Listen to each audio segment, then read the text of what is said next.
दोस्तों, आज की कहानी जो एक्सप्लेन करने जा रहे हैं उसे देखकर आपको इतना ज़रूर पता चल जाएगा कि इस दुनिया में माँ से बड़ा योद्धा कोई नहीं पैदा हो सकता है। कहानी की शुरुआत में हम एक शहर को देखते हैं जो भुखमरी और कड़ी मुसीबतों से जूझ रहा है। वहाँ पर खाने की कमी हो चुकी है, इसलिए सरकार ने अब ये फैसला किया है कि वो अब कुछ गिने चुने लोगों को ही अपने शहर में रखेगी और जो लोग बच जाएंगे वो उन्हें मार देगी। और ऐसे में वो पिछले 3 महीने से यही करती आ रही है। इसी बीच हम एक कपल को देखते हैं जिसमें लड़की का नाम है मिया और आदमी का नाम है जोनस। दोनों की 4 साल पहले शादी हुई है, लेकिन इन्होंने अपनी एक 2 साल की बेटी को खो दिया है, जिसकी वजह इनके शहर की गवर्नमेंट है, जिन्होंने स्कूल से आते ही बस को ही उड़ा दिया, जिसमें इनकी बेटी भी मारी गई। लेकिन ये दोनों नहीं चाहते कि इनके आने वाले बच्चे की भी साथ यही अंजाम हो। मिया अपनी प्रेगनेंसी के लास्ट स्टेज पर है और किसी भी समय वो एक बच्चे को जन्म दे सकती है। इसीलिए जोनस ने एक एजेंट से बात करके दोनों के लिए दूसरे देश आयरलैंड जाने का इंतजाम कर लिया है, जिसके लिए इन्हें एक कंटेनर में बैठाया जाएगा जो कि शिप में रखकर ओशियन के रास्ते आयरलैंड चला जाएगा। दोनों ही कंटेनर में बैठे हैं, इनके साथ और भी लोग मौजूद हैं जो इल्लीगल तरीके से दूसरे देश में जा रहे हैं। कुछ देर बाद जोनस मिया से कहता है कि तुम्हें खुद और हमारे बच्चे का ख्याल रखना होगा और डरना तो बिल्कुल मत, क्योंकि कुछ ही देर की बात है, ये कंटेनर शिप में चढ़ जाएगा। उसके बाद हम फ्री हैं, क्योंकि आयरलैंड में कोई चेकिंग नहीं होगी। इसी उम्मीद में वो अपने पेट पर हाथ रखकर बोलती है कि ये सब हम तुम्हारे लिए कर रहे हैं। कुछ समय के बाद इनका कंटेनर अचानक से खुल जाता है और एक झटके में कई लोग अंदर आना शुरू हो जाते हैं, जिनकी तादाद काफी ज्यादा थी। और इसी अफरा तफरी में जोनस मिया से अलग हो जाती है। जब तक वो बाहर जाती तब तक गेट बंद हो चुका था, लेकिन यहाँ वो फौरन उसे कॉल लगाती है तो जोनस उसे शांत रहने को बोलता है और बताता है कि कुछ देर में हम शिप में होंगे, जिसके बाद मैं तुम्हारे पास आ जाऊंगा। और ये सुनकर मिया को थोड़ा सुकून मिलता है, लेकिन इतनी भीड़ में उसे खुद को संभालना मुश्किल हो रहा था, क्योंकि उसे खुद से ज्यादा अपने बच्चे की फिक्र थी। लेकिन क्या करे, वो मजबूर है। इसके बाद ये लोग शहर के बीच से होते हुए पोर्ट पर जाने लगते हैं। कंटेनर में बने कुछ होल से बाहर देखते हैं तो उन्हें अपने खूबसूरत शहर की ऐसी हालत देखकर तरस आता है कि कैसे एक इंसान दूसरे इंसान को मार रहा है, और इसमें बूढ़े और बच्चे भी शामिल हैं। खैर, अब ये लोग 2 घंटे के बाद पोर्ट पर पहुंच जाते हैं, लेकिन यहाँ पर इन्हें सबसे बड़ी मुसीबत का सामना करना पड़ता है, जो कि था चेकिंग। मिया बाहर देखती है तो वहां पर बहुत सारे पुलिस वाले खड़े हुए थे, जिसमें से एक बंदा आकर गेट को खोलता है। लेकिन तब तक ये सारे लोग उस कंटेनर के अंदर बने एक सीक्रेट पैसेज में छुप जाते हैं, जो कि बाहर से दिख नहीं रहा था। लेकिन सीनियर ऑफिसर को कुछ शक होता है, इसलिए वो उस पूरी ट्रक को बड़े ही ध्यान से देखता है और उसे कुछ गड़बड़ दिखती है। वो एक गोली चलाता है जो जाकर पीछे लगती है, यानी कि इसके पीछे भी कुछ है। वो अंदर बैठे लोगों से कहता है कि मुझे पता है कि तुम लोग यहीं छुपे हो, इसलिए बेहतर है कि सब लोग बाहर आ जाओ, वरना मैं एक एक करके सभी को मार डालूंगा। कुछ देर हो जाती है, लेकिन कोई बाहर नहीं आता, तो वो अपने आदमी से गोली चलाने को बोलता है और तभी एक लड़की बाहर आ जाती।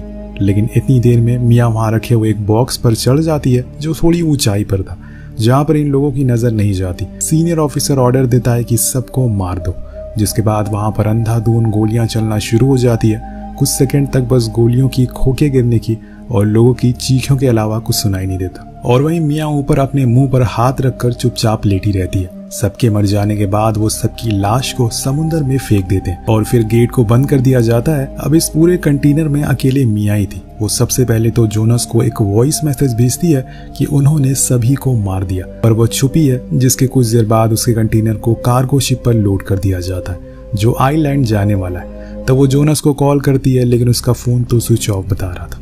वो फिर से उसे वॉइस मैसेज सेंड कर दिया कि अब वो शिप पर लोड हो चुकी है, तुम कब आ रहे हो, लेकिन उसका कोई जवाब नहीं आता। यहाँ पर शायद उसे भी उन लोगों ने मार दिया होगा, क्योंकि चेकिंग तो सभी कंटेनर की हुई होगी। लेकिन क्या पता कोई चमत्कार हो जो जोनस को बचा ले।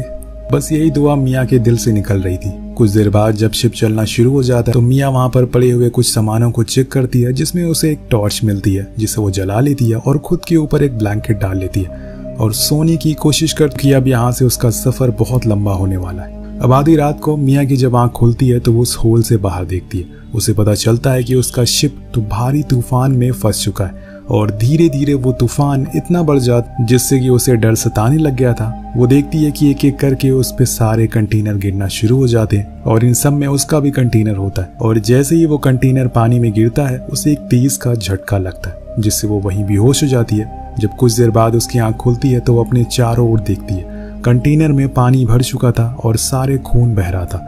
फिर वो होल के बाहर देखती है तो उसका कंटेनर समुंदर के बीचों बीच तैर रहा था, जो कि बहुत ही डरावना था, क्योंकि ऐसे में वो कैसे खुद को जिंदा रख पाएगी। और इसी बीच वो सबसे पहले तो जोनस को कॉल लगाने की कोशिश करती है, लेकिन अफसोस कि उसका फोन टूट चुका था। लेकिन वो अपने दूसरे फोन से ट्राई करती है, पर वो अभी भी कॉल नहीं उठा रहा था। और तभी अचानक से उसे कुछ लोगों की चीखने की आवाज आती है। वो होल से बाहर देखती है तो वहां उसे वही ग्रीन वाला कंटेनर दिखाई देता है जिसमें उसे जोनस को जाते हुए देखा था। लेकिन इसी समय वो पानी में डूब रहा है। वो उसे फिर से कॉल लगाती है, पर कोई फायदा नहीं होता और देखते ही देखते वो कंटेनर उसकी आंखों के सामने ही डूब जाता है। और खुद के सामने जोनस को ऐसे मरता हुआ देखकर वो पूरी तरह से टूट जाती है, क्योंकि अब वो अकेली पड़ गई और जो एक उम्मीद बची थी जो उसे जिंदा रख रही थी, लेकिन अब वो भी जा चुकी है। इसलिए एक बारी तो वो खुद की जान लेने की भी कोशिश करती है, लेकिन तभी उसे याद आता है कि उसके अंदर एक दूसरी जान भी पल रही है और उसे जोनस को दिया हुआ वादा भी तो पूरा करना है।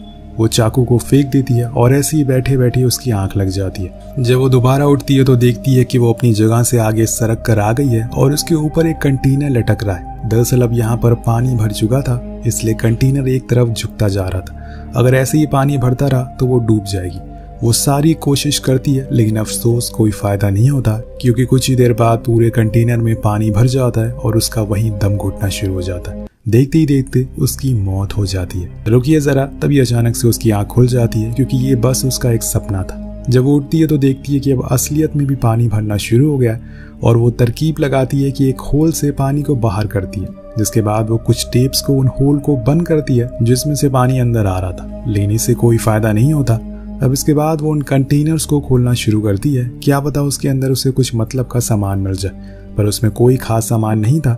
अब किसी में उसे टिफिन बॉक्स मिलता है तो किसी में ईयरबड्स, किसी में वाइन्स की बोतल, जो कि शायद आगे जाकर उसके किसी काम में आ सके। अब पहला काम, वो अपने फोन को टिफिन बॉक्स में रख देती है ताकि वो गीला ना हो। उसके फोन पर एक अननोन नंबर से कॉल आती है। जब वो उसे पिक करती है तो वो कोई और नहीं बल्कि जोनस होता है। जी हाँ, जिसकी आवाज सुनकर वो बहुत खुश होती है कि वो अभी भी जिंदा है। वो उसे बताता है कि उसके ड्राइवर ने उन्हें कहीं सिटी के बाहर लाकर छोड़ दिया है, पर जब वो मियाँ की हालत के बारे में सुनता है तो हैरान रह जाता है। पर वो उसे दिलासा देता और हिम्मत रखने को बोलता है कि तुम्हें खुद को जिंदा रखना होगा, मैं तुम्हें जरूर बचाने के लिए आऊंगा। उसकी आवाज सुनकर मियाँ को थोड़ी सी उम्मीद मिलती है। कुछ देर बाद अब मियाँ का लेबर पेन भी शुरू हो गया था और तेज तेज बिजलियां कड़कने लगती है। थोड़ी देर बाद कंटेनर दोनों ओर से हिलना शुरू हो जाता है और इसी में मियाँ को लेबर पेन भी शुरू हो चुका था। वो बहुत कोशिश करती है कि कैसे भी करके खुद को रोक ले, लेकिन ऐसा हो नहीं पाता। इसी तूफान में वो एक बेटी को जन्म देती है जिसका नाम वो नोहा रखती है। लेकिन यहाँ नोहा को कोई दिक्कत ना हो इस पानी में, इसलिए वो उसे लेकर वहीं रखे एक बड़े से बॉक्स में बैठ जाती है। उसका ख्याल रखती है, पर अब उसका खाना धीरे धीरे खत्म हो रहा है। ऐसे में जितना भी बचा हुआ खाना पानी है उसे कम खाना पड़ेगा, क्योंकि अब उसे अपनी बेटी को भी कुछ खिलाना है। अब यहाँ वो बार बार निक को भी फोन करने का ट्राई करती है, लेकिन उसका फोन नहीं लगता।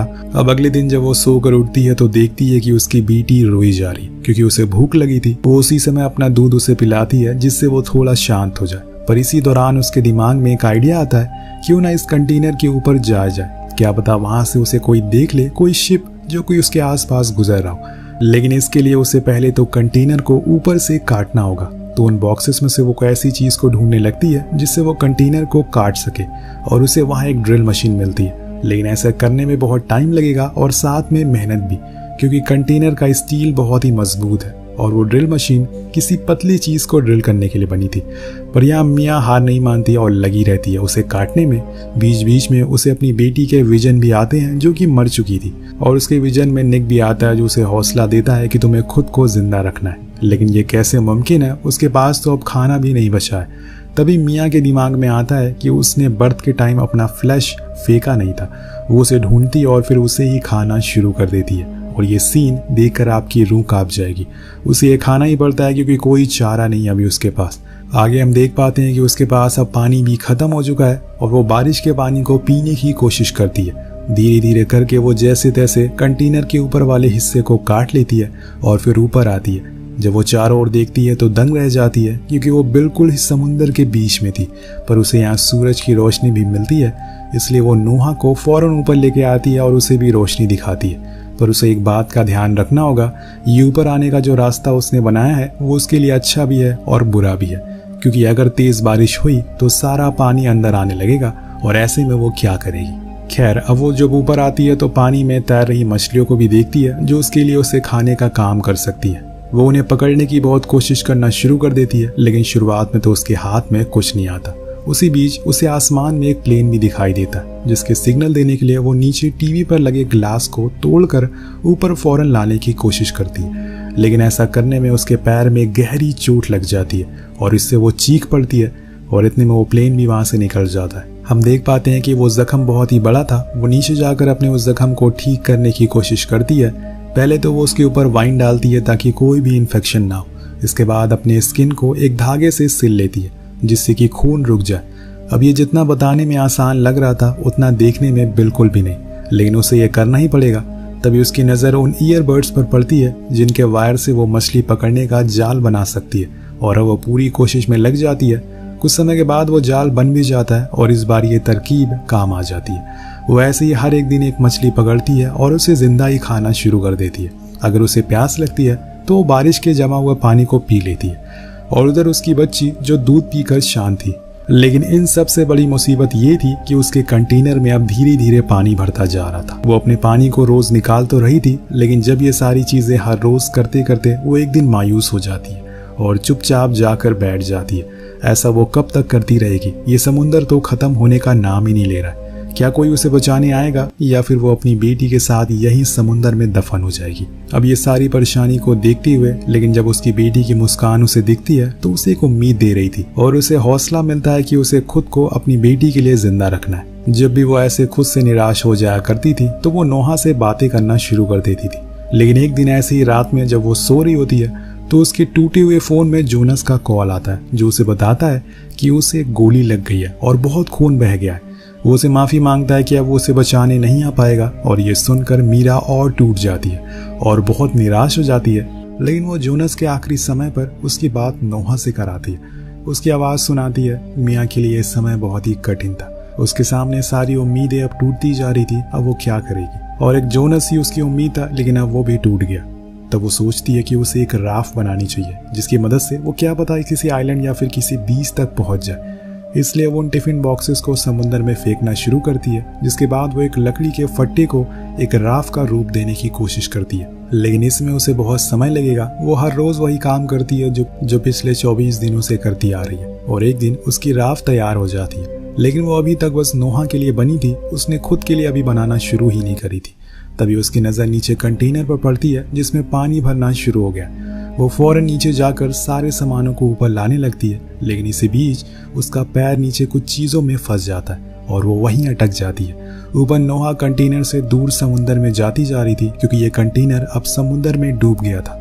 इधर मियाँ बहुत कोशिश करती है कि वो अपने पैर को छुड़ा ले और आखिर में जब उसकी जान जाने ही वाली होती है तब उसका पैर बाहर निकलता है। फौरन अपनी बेटी के पास जाती है और वैसे ही पानी में तैरते तैरते सुबह हो जाती है। तब वो अपनी बेटी से कहती है कि हम एक दूसरे के लिए हैं, लेकिन तुमने मुझे एक जीने की उम्मीद दी, तुमने मुझे साहस दिया, मैं तुम्हारा शुक्रिया अदा करती हूँ। दोस्तों वो कहते हैं कि आप कोशिश करते रहो, हिम्मत मत हारो, सब्र का फल ऊपर वाला आपको जरूर देगा। तो यहाँ पे मियाँ के साथ यही हुआ था। दूर एक मछुआरे की बोट जा रही होती है जो नोहा की राफ्ट को देख लेती है। वो फौरन उसके पास जाते हैं और वहाँ उन्हें एक बच्ची दिखती है जिसे वो बोट पर लाते हैं, पर उस राफ्ट से एक रस्सी बंधी थी। जब वो मछुआरे उस रस्सी को खींचते हैं जो मियाँ उन्हें पानी के अंदर मिलती है जो समुद्र में डूब चुकी थी, वो फौरन उसे ऊपर खींच कर लाते हैं और उसे होश में लाने की कोशिश करते हैं। हमें लगता है कि मियाँ मर गई, लेकिन तभी अचानक से उसे होश आता है। होश आते ही सबसे पहले वो अपनी बच्ची के बारे में पूछती है और उसे अपने सीने से लगा लेती है। जब वो उस मछुआरे से पूछती है कि ये कौन सी जगह है तो वो उसे बताती है कि इस समय हम आइलैंड शहर में,